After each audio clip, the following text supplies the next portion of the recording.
De volta com você que se liga no LAC Concursos, eu sou o professor Edenilson Moraes e vou dar prosseguimento ao nosso projeto pedagógico. Hoje, a gente continuando o nosso estudo de História de Pernambuco, desta vez tratando do seguinte assunto: cotidiano e formas de resistência escrava. Vamos apresentar na aula de hoje como era o cotidiano dos africanos escravizados, quais eram as principais atividades econômicas em que eles estavam empregados, como era a relação dos escravizados com os senhores, como que era a relação entre os próprios escravizados, as relações de sociabilidade, quais eram as práticas religiosas que eles possuíam e, principalmente, vamos entender quais eram as principais estratégias de resistência contra o trabalho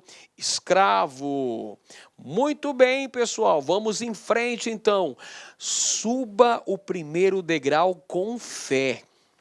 Não é necessário que você veja toda a escada, apenas dê o primeiro passo. Olha só que frase impressionante do nosso grande Martin Luther King, que foi um grande batalhador da luta pelo direito dos negros nos Estados Unidos. É uma frase de motivação. Suba o primeiro degrau com fé. Você tem que começar a escada com fé. Você bota o pé no primeiro degrau da escada sem olhar lá para o final. Não leva em conta o final. Suba o primeiro com fé. Não é necessário ver toda a escada. Apenas dê o primeiro passo que você já está avançando, que você vai alcançar o seu objetivo.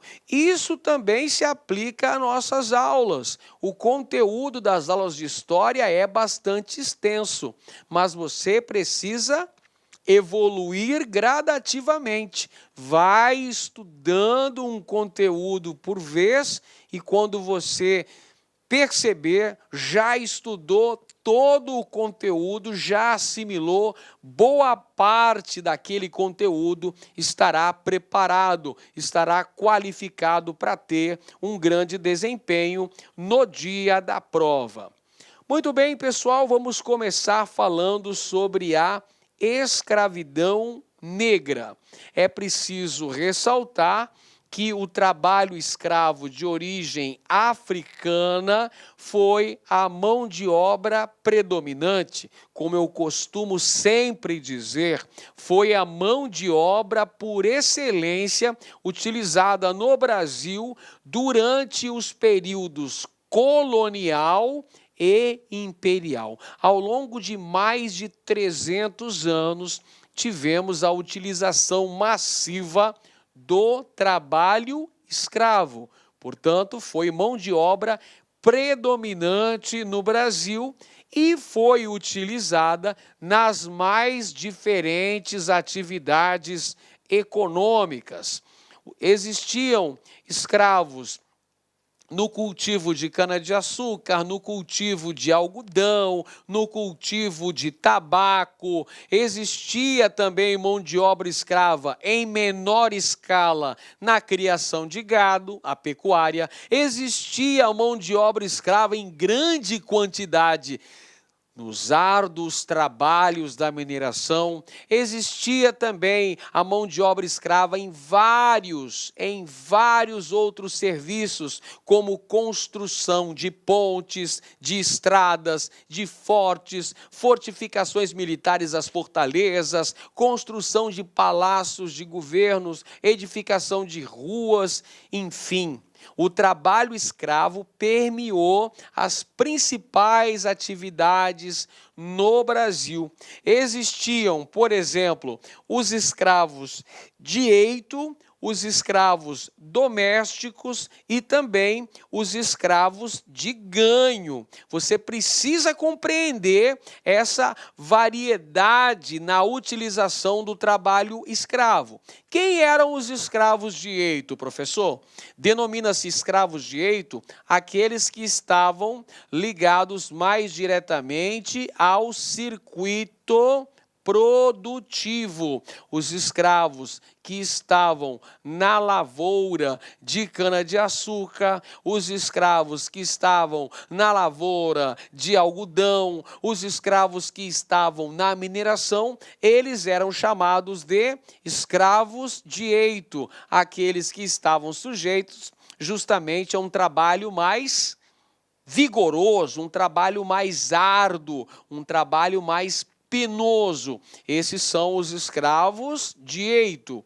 Havia também os escravos domésticos, aqueles que realizavam uma série de trabalhos na casa de seus senhores, na casa dos seus senhores. Eram, por exemplo, a cozinheira, era, por exemplo, jardineira, copeira, ama de leite, ama seca, os moleques de recado, toda essa galera aí era chamado de escravos domésticos, aqueles que estavam trabalhando no lar do senhor de engenho e sua família. E existia também os escravos de ganho, pessoal. Os escravos de ganho eram aqueles que estavam sendo utilizados no comércio de rua. No comércio de rua.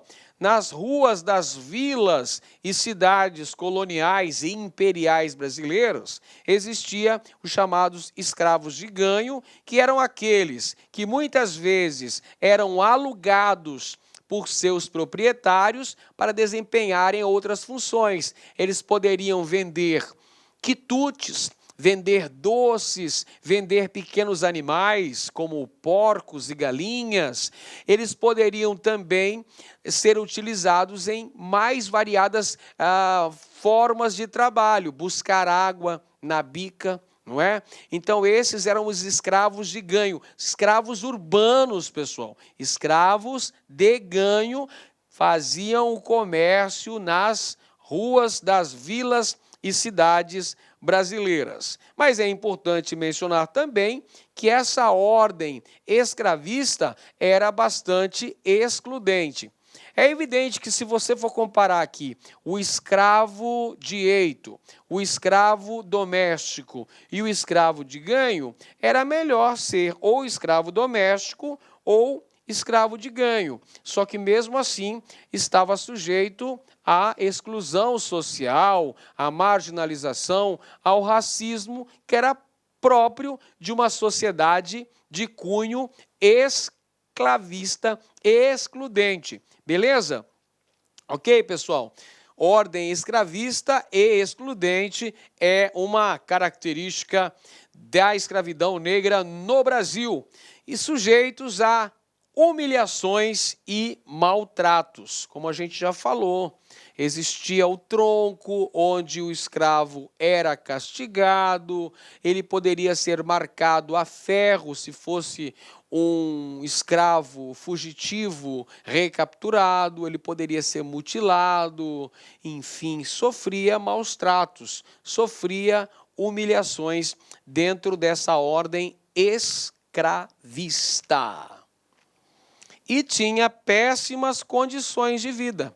Péssimas condições de vida por conta da parca alimentação, por conta também de habitar a senzala. O local de recolhimento dos escravos era a senzala. Então, péssimas condições de vida. Existia até aquela frase atribuída ao padre Antonio, o padre João Antonio, padre Andreoli, o Antonio, que dizia o seguinte: o senhor de engenho não deve deixar faltar para o seu negro 3 P's. 3 P's são fundamentais para que o senhor de engenho trate o seu negro escravo. 3 P's. PPP. Ou seja, pão para ele se alimentar, pano para ele se vestir e pau, castigo em cima do escravo. Isso é o que falou um padre jesuíta, hein, pessoal? Dando conselho ao senhor de engenho, para não deixar faltar 3P para o escravo. Pão para ele se alimentar, pano para se vestir e pau no lombo dele. Castigos físicos para que o escravo permanecesse obediente ao senhor de engenho, ao seu proprietário. Bom, além da escravidão rural, existiu também a escravidão urbana, pessoal. Com a edificação das primeiras vilas e cidades brasileiras, surgiram também trabalhos urbanos, e muitos desses trabalhos urbanos eram exercidos pelos africanos escravizados, mostrando aí uma convivência mais mais flexível e menos violenta. Igual a gente mencionou agora há pouco aí, ó, os escravos de ganho eram aqueles que tinham uma vida assim mais libertária, vamos dizer assim. Eles continuavam sendo escravos, mas eles poderiam circular pela cidade, entrar em contato com outros irmãos de condição, outros escravos. Por muitas vezes eles se reuniam para jogar capoeira, para dançar o batuque, o lundu, para namorar e até mesmo para brigar. Então, o trabalho urbano possibilitava uma convivência mais flexível e menos violenta, porque não tinha a vigilância severa do feitor, o feitor de fazenda que ficava ali, olha, no vigiar e punir, naquele princípio bem Foucaultiano de vigiar e punir o escravo que cometesse algum tipo de erro, né? Algum tipo de problema poderia ser punido, levado ao tronco e receber chibatadas, ser açoitado pelo bacalhau, aquele chicote de 5 pontas.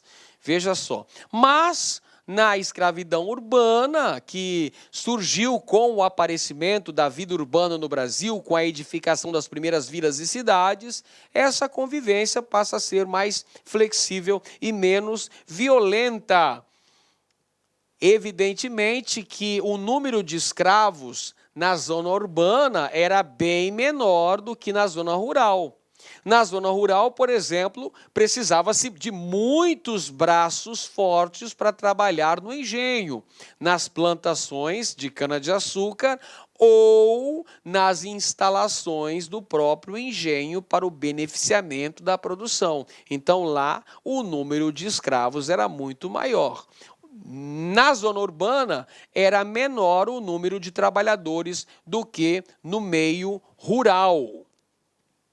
E tem também uma importância estratégica a utilização desses negros, pessoal, porque eles atuavam em vários serviços. Eles poderiam atuar na construção de estradas, na construção de pontes, na construção de palácios e demais edificações públicas, e até mesmo eles poderiam atuar no pequeno comércio como negros de ganho, havendo então maiores relações de sociabilidade entre esses elementos, entre esses indivíduos escravizados.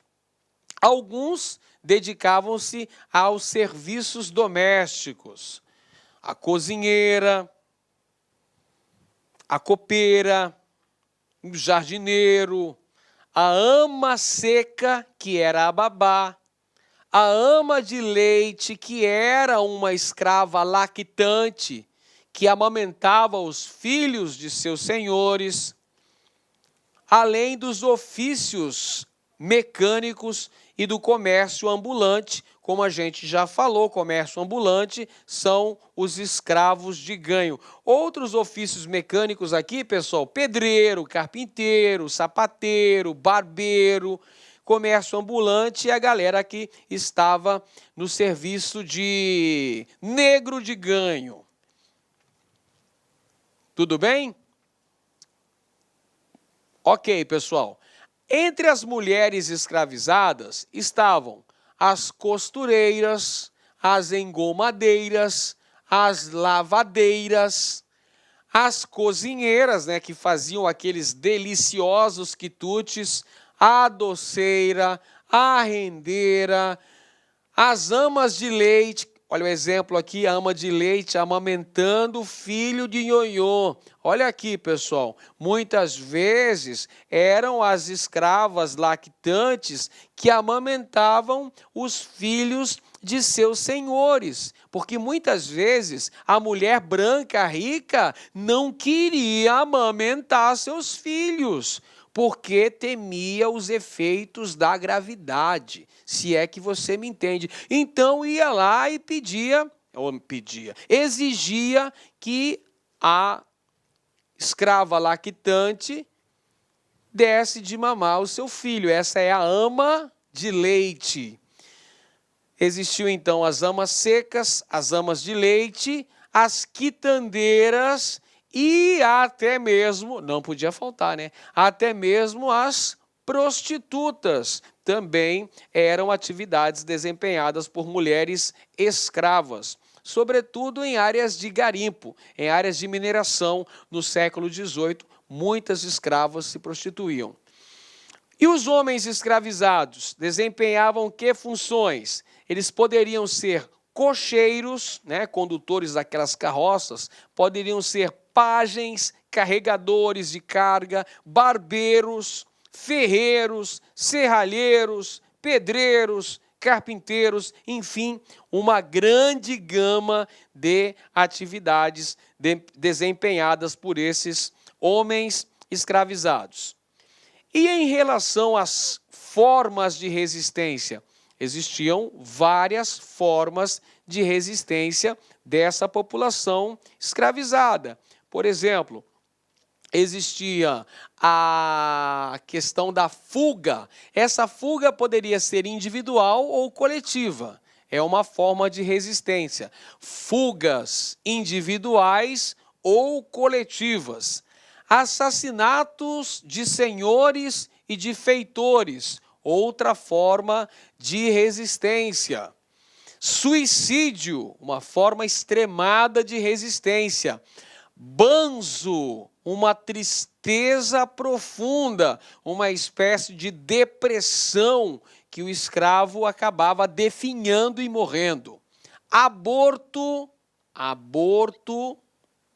era outra forma de resistência. Então a escrava grávida, não querendo ver seu filho com a mesma sina, ela interrompia a gestação, abortava. O aborto também era uma forma de resistência.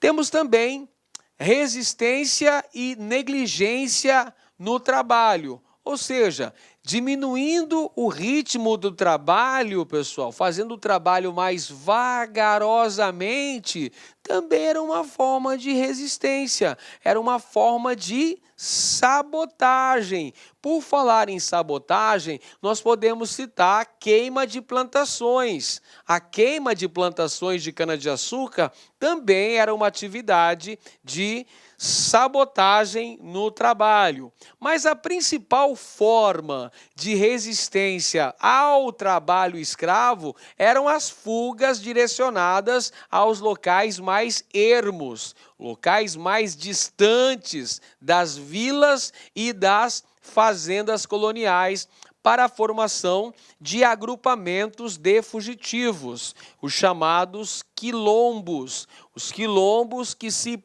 proliferaram pelo Brasil.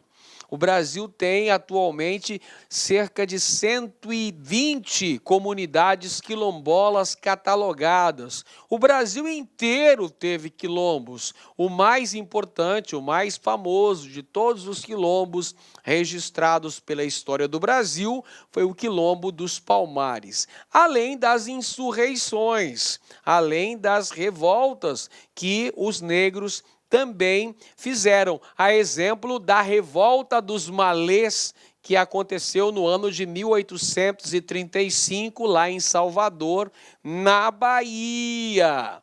Além disso, pessoal, muitas vezes os negros faziam alianças com indígenas e mestiços. Aliás, podemos até dizer que muitas vezes nos quilombos a população era heterogênea. O senso comum sempre aponta que no engenho só tinha negro. Não é assim, não. Primeiro ponto, no engenho existiam negros fugitivos que eram de várias etnias diferentes, já quebra a ideia de homogeneidade. Além disso, pessoal, não pode esquecer também que nos quilombos tínhamos, além dos negros fugitivos, indígenas, tínhamos também mestiços e, pasmem os senhores, algumas vezes registrou-se também a presença de brancos pobres nos quilombos, mostrando então que a sociedade escravista era bastante excludente, era bastante marginalizadora. E nos quilombos é importante ressaltar que era uma forma de manter a preservação da identidade cultural. Nos quilombos, os quilombolas procuravam representar o modo de vida que eles possuíam da África, mantendo ali os seus costumes, o seu idioma, o seu dialeto, por exemplo, também as suas religiões, as religiões de matriz africana. Então, o quilombo se tornou um importante instrumento de preservação da identidade cultural desses povos africanos. O mais importante quilombo registrado na história do Brasil foi o Quilombo dos Palmares, maior reduto de escravos foragidos em toda a história do Brasil, o principal centro de resistência contra a escravidão colonial,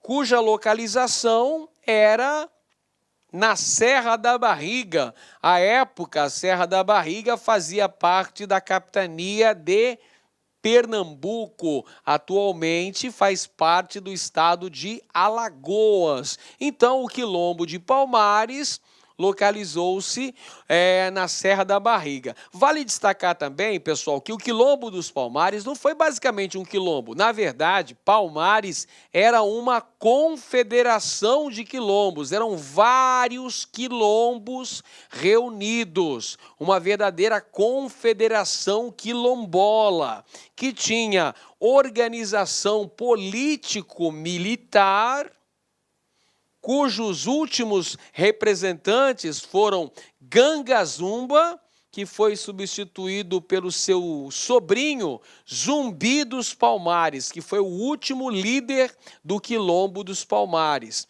E apresentava também uma sociedade fortemente hierarquizada, cujas atividades econômicas principais eram a agricultura de subsistência, a criação de pequenos animais, além das trocas comerciais que, vez por outra, eram realizadas com povoações e fazendas locais.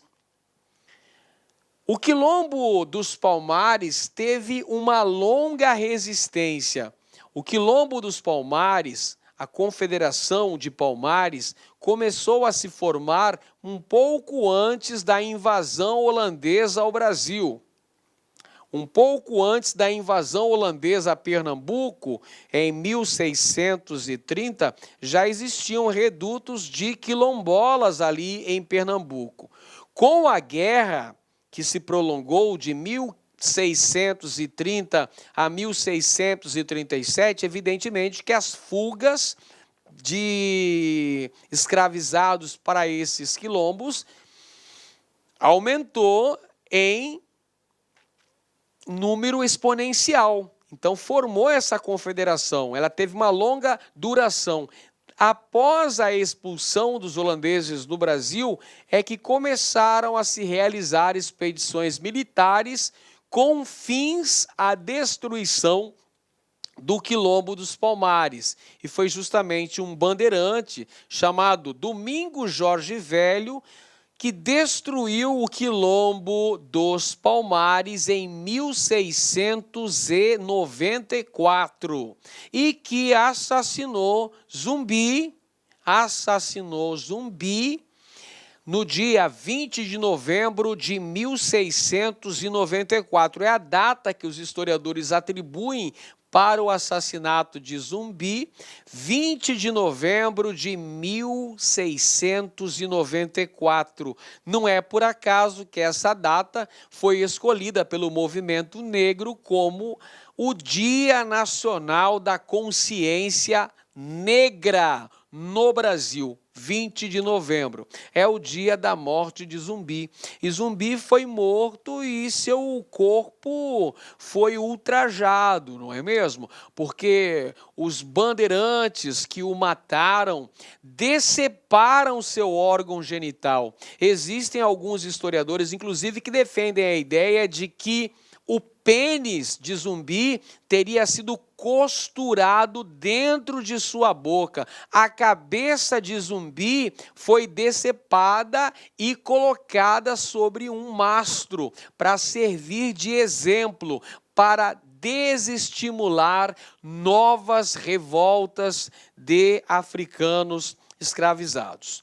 Bom, pessoal, aqui eu trago um mapa para vocês ilustrando onde ficava o Quilombo dos Palmares. O Quilombo dos Palmares ficava na capitania de Pernambuco, hoje estado de Alagoas. Aqui estão as aldeias do Quilombo, pessoal, várias aldeias: Amaro, Serinhaém, Tabocas, Arotirene, Zumbi, Dambrabanga, Aqualtene, Subupira, Porto Calvo, Macaco, Andalaquituti, todas essas aí, Lagoas do Sul, né, Alagoas do Sul, todas essas aqui são aldeias que faziam parte de Palmares. Portanto, o Quilombo dos Palmares era, na verdade, uma confederação de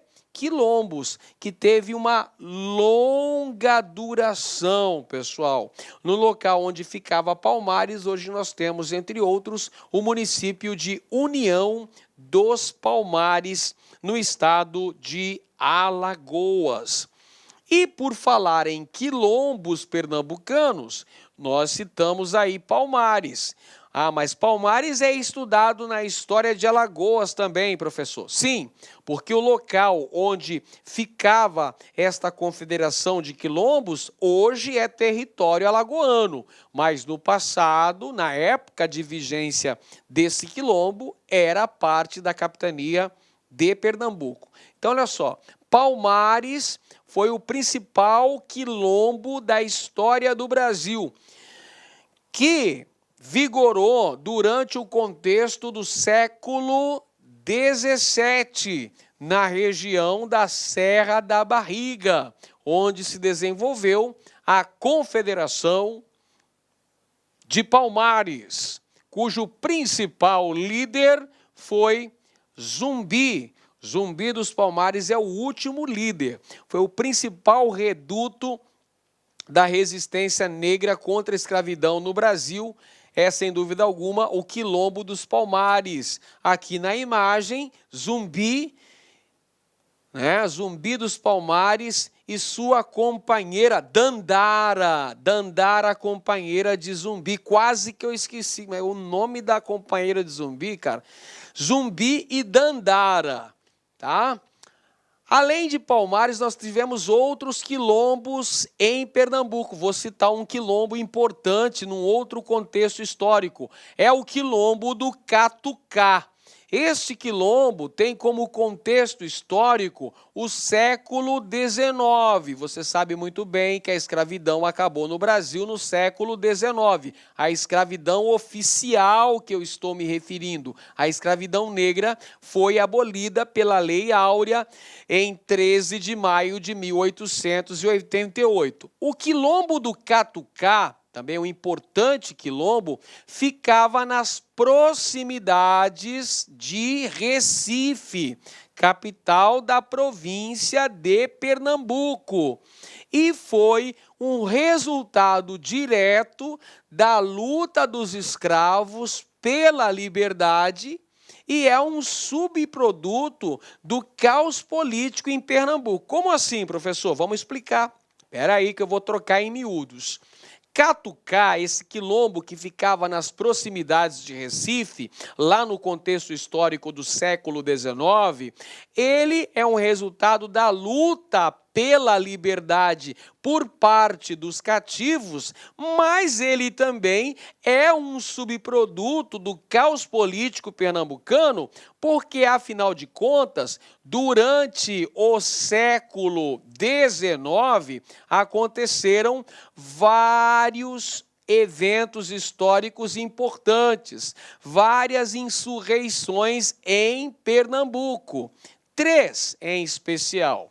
Primeiro, nós tivemos em 1817 a ocorrência da Revolução Pernambucana, um movimento que almejava a independência. Depois nós tivemos em 1824 a ocorrência da Confederação do Equador, que era um movimento republicano e separatista. Posteriormente, nós tivemos também a ocorrência em 1848 da chamada Revolução Praieira, que também era um movimento republicano.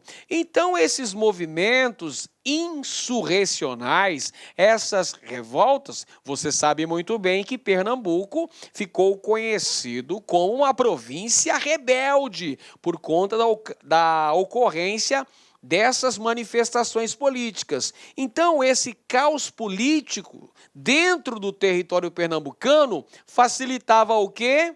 Facilitava as fugas de escravos. É por isso que o quilombo do Catucá teve a sua população aumentada. Sempre que ocorriam essas revoltas, os escravos tinham uma oportunidade de ouro para se pirulitar, para cair na braquiária, né, pessoal? Para fugirem para o quilombo do Catucá. E esses quilombolas eram chamados de malungos, ou seja, eles chamavam-se malungos, ou seja, palavra que significa companheiros da viagem da África, numa referência aos escravos que participaram da diáspora africana. Foram 12 milhões de africanos que foram trazidos na condição de escravos para a América. 5 milhões aproximadamente vieram só para o Brasil. É muita gente, pessoal. Então eles eram chamados de malungos, companheiros da viagem da África. E esses quilombolas aí, do Catucá, eles tinham várias estratégias de sobrevivência. Entre essas estratégias utilizadas estava a cooperação da população negra livre. Eles tinham o apoio, a cooperação da população negra livre e também tinham o apoio de escravos de engenhos próprios. Olha a relação de sociabilidade que os quilombolas do Catucá usavam como estratégias de sobrevivência. Eles tinham a cooperação da população negra livre, mas também tinham o apoio dos escravos dos engenhos próximos. Então havia uma solidariedade com os alforriados e também com os escravizados, garantindo dessa maneira a manutenção de uma territorialidade quilombola. Muito bem, pessoal, agora chegou a hora da gente fixar aquilo que nós estudamos até aqui. Está na hora da gente resolver algumas questões de concurso para consolidar ainda mais a nossa aprendizagem histórica. Vamos então conferir essa questão aqui, ó, da banca UPE-NET e a UPE, que caiu para o concurso do Corpo de Bombeiros de Pernambuco para o ano de 2017. Vamos à questão. O quilombo constitui questão relevante desde os primeiros focos de resistência dos africanos ao escravismo colonial. Reaparece no Brasil República com a Frente Negra Brasileira entre as décadas de 1930 e 1940 e retorna à cena política no final dos anos 70 durante o processo de redemocratização do país. Trata-se, portanto, de uma questão persistente, tendo na atualidade importante dimensão na luta dos afrodescendentes. Muito bem, aqui foi um fragmento extraído da obra Os Quilombos no Brasil, Questões Conceituais e Normativas, de autoria da historiadora Ilka Boaventura Leite. Está falando, então, sobre a importância do quilombo, né? A importância dos quilombolas na luta contra a escravidão, contra o racismo, contra o preconceito da sociedade colonial e da sociedade imperial e até mesmo da sociedade atual brasileira. Em relação aos quilombos dos Palmares e do Catucá, assinale a alternativa correta. Alternativa A. A proximidade que o quilombo do Catucá tinha do Recife, localizado entre as freguesias do Recife, Paratibe e Paulista, permitiu aos seus moradores elaborarem uma série de táticas de sobrevivência que perpassavam pela cooperação da população livre e dos escravos dos engenhos próximos. Acabamos de falar sobre isso, sobre as estratégias de sobrevivência utilizadas pelos quilombolas do Catucá. Esses laços de solidariedade, tanto com alforriados quanto com escravos dos engenhos próximos. Essa questão, essa alternativa está correta. Letra A. Alternativa B. Segundo os historiadores, os quilombos dos Palmares e do Catucá não possuíam elementos que os pudessem distinguir, até porque tanto as condições socioculturais que os formaram, como a estrutura da província de Pernambuco, permaneciam as mesmas. Claro que não. Claro que está incorreto, pessoal. A formação do quilombo dos Palmares é no contexto do período colonial, no contexto que antecede as invasões holandesas em Pernambuco. Já a formação do quilombo do Catucá é século XIX, período imperial, a época em que ocorreram revoltas liberais em Pernambuco. O contexto é diferente. Por exemplo, a área onde se desenvolveu o quilombo dos Palmares, no século XIX, nem mais pertencia a Pernambuco. Era a antiga comarca de Alagoas, que já havia sido emancipada, já era a província de Alagoas. Alternativa C. A escassez de documentos que versem a respeito dos quilombos, de modo geral, torna toda a literatura existente sobre Palmares e Catucá, ilações dos historiadores. Não existem, assim, informações precisas e verídicas que possibilitem se conhecer esses locais de resistência escrava. Falso, pessoal, existe uma historiografia muito grande sobre os quilombos no Brasil.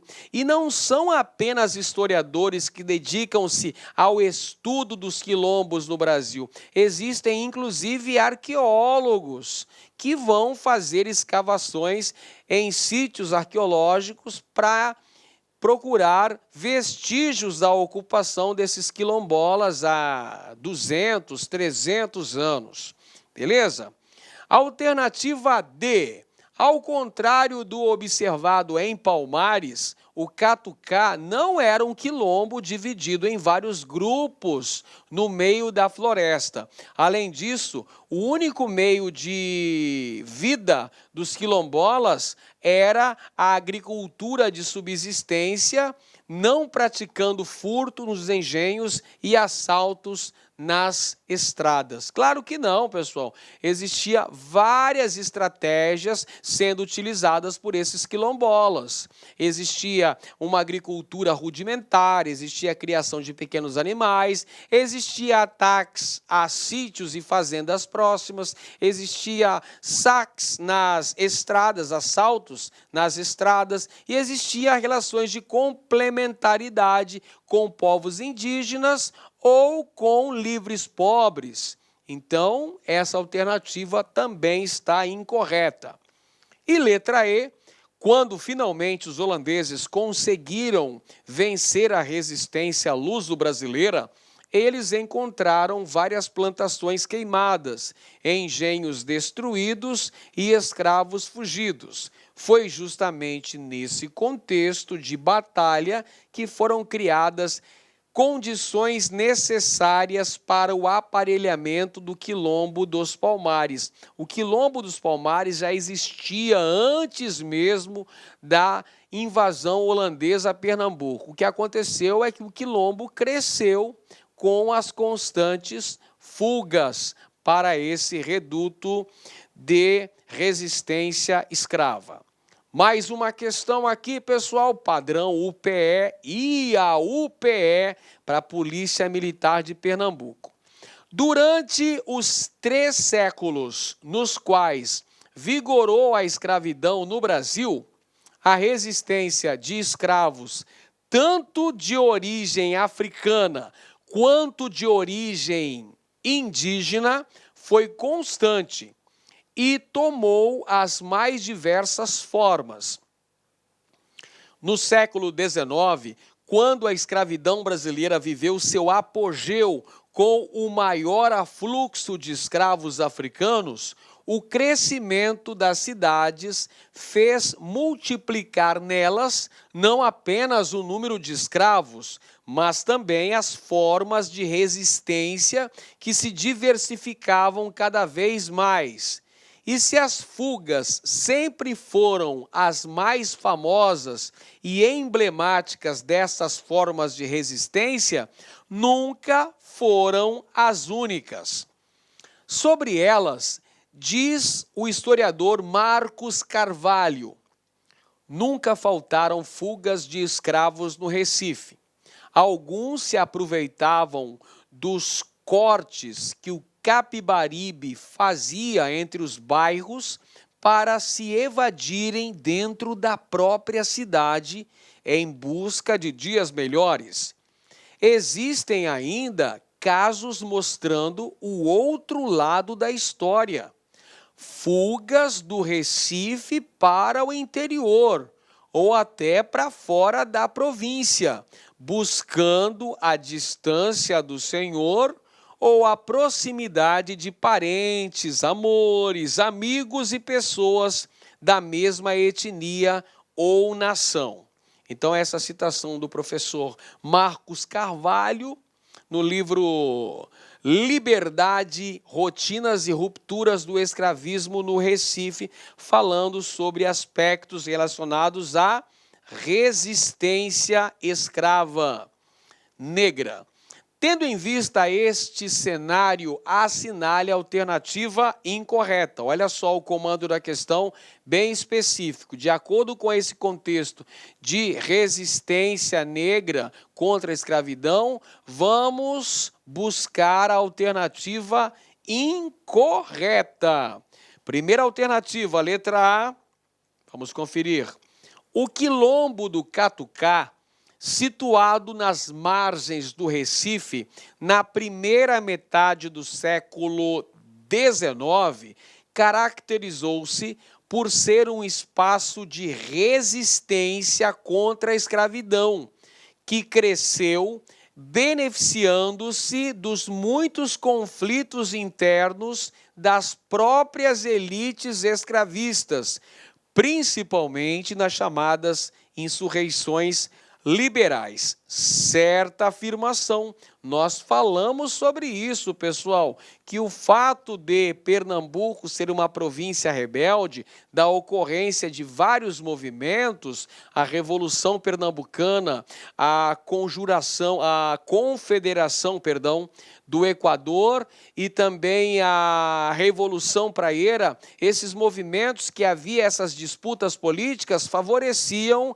as constantes fugas dos escravos para o quilombo do Catucá. Verdadeira essa afirmação. Vamos então para a letra B. Construções culturais como a capoeira, o maracatu e mesmo o culto a determinados santos católicos, como São Benedito, Nossa Senhora do Rosário, foram importantes formas de resistência cotidiana, elaborada por escravos e ex-escravos nas margens da sociedade escravista e mesmo em suas instituições mais importantes, como a Igreja Católica. Certo também, pessoal, uma forma de resistência à escravidão também era, além da capoeira, além do maracatu, era a religiosidade. E a religiosidade por santos negros, São Benedito, Nossa Senhora do Rosário, Santa Efigênia, todos esses aí santos negros. Então é uma forma de resistência também. Vamos então para a letra C. Com o crescimento da escravidão urbana no Recife, do século XIX, começaram a se desenvolver novas formas de fugas, as chamadas fugas de porta adentro, quando um escravo urbano fugia de seu dono, mas permanecia na mesma cidade, agora servindo a um novo senhor, com o qual havia estabelecido um processo de negociação. Olha isso, pessoal. O escravo também era um agente histórico. Cara, o escravo não era um sujeito boçal. Ele também utilizava da inteligência para fazer negociação, para burlar o sistema escravista. Olha esse exemplo que interessante. Chamava-se fugas de porta dentro. O sujeito fugia do seu respectivo dono, às vezes ficava dentro da mesma cidade, se associava a um novo dono, fazia um acordo ali de trabalho e de possivelmente comprar a sua carta de alforria. Olha como era ladino esse indivíduo, né? Olha só como era sabido. É o negro como agente histórico, como sujeito de sua própria história. Está correta também a letra C. Vamos para a letra D. O quilombo do Catucá, situado nas margens do Recife, na primeira metade do século XIX, cresceu associado a esse centro urbano, beneficiado das fugas de escravos do Recife e canaviais da região, antes dominada por seu predecessor, o Quilombo de Palmares. Errado, né, pessoal? Essa está errado. Por quê? Porque o Quilombo do Catucá ficava nas imediações, nas proximidades de Recife. E o Quilombo dos Palmares ficava na Serra da Barriga, que já a essa época, século XIX, já era uma outra província, província de Alagoas. Então, por isso, essa afirmação está incorreta. E como nós estamos procurando a alternativa incorreta, nós assinalamos a alternativa D de dado. Ainda tem a alternativa E, que diz: o trabalho escravo nos canaviais também gerava resistência, fosse na forma de revoltas e assassinatos de feitores, fosse na forma de sabotagens da produção, como, por exemplo, queimar plantações ou diminuir o ritmo do trabalho. Sim, eram formas de resistência. Quando os escravos botavam fogo nas plantações, cara, é uma forma de resistência. Quando ele diminuía o ritmo do trabalho, é uma forma de resistência também. Correto a letra E. A única incorreta, portanto, é a letra A. Mais uma questão aí, pessoal, vamos conferir. Por seu tamanho, duração e significado, o Quilombo dos Palmares foi o caso mais emblemático de resistência escrava no Brasil. O período do auge do crescimento da população do Quilombo e a morte de seu líder, Zumbi dos Palmares, relacionam respectivamente a... Essa aqui tá fácil, hein, pessoal? Qual é o contexto histórico que marca o auge do crescimento do Quilombo dos Palmares? É o período da invasão holandesa em Pernambuco. E qual é a atividade que promoveu a morte do principal líder de Palmares, Zumbi? Foram os bandeirantes. Os bandeirantes liderados por Domingos Jorge Velho. Então vamos lá, alternativas. Alternativa A retomada de Angola pelos portugueses e ao Tratado de Mituim. Nada a ver, não diz respeito a este contexto ilustrado no enunciado da questão. Letra B, as invasões holandesas e ao sertanismo de contrato. Essa alternativa B de bochecha está correta. Por que razão? O Quilombo dos Palmares teve o seu auge durante a fase das invasões holandesas em Pernambuco. E o crepúsculo desse quilombo, o fim desse quilombo, se deu pela ação dos bandeirantes, bandeirantes sertanistas de contrato. O Domingo Jorge Velho, que foi lá e invadiu a Serra da Barriga, matou Zumbi e decepou sua cabeça. Então tá certa a alternativa B de bola. Temos ainda a letra C, as invasões holandesas e ao Tratado de Mituim, que está errado, evidentemente, e a letra D, ao aumento das alforrias em Pernambuco e ao sertanismo de contrato, que também está devidamente errado, pessoal. É isso aí, gente. Se você não puder voar, corra. Se você não puder correr, ande. Se você não puder andar, rasteje. Mas continue em frente, de qualquer jeito. É uma frase que nos deixa aqui o nosso grande Martin Luther King, já que a gente falou numa aula sobre direito dos negros, nada melhor do que encerrar com uma frase emblemática do grande Luther King, que lutou pelos direitos dos negros lá nos Estados Unidos durante a década de 60 e foi assassinado. E foi assassinado há exatamente 50 anos. Foi assassinado Martin Luther King. Se não puder voar, corra. Se não puder correr, ande. Se não puder andar, rasteje. Mas continue em frente de qualquer jeito. Vamos em frente, que atrás vem gente e uma porção de concorrentes. Um grande abraço a todos e até a próxima. Clique lá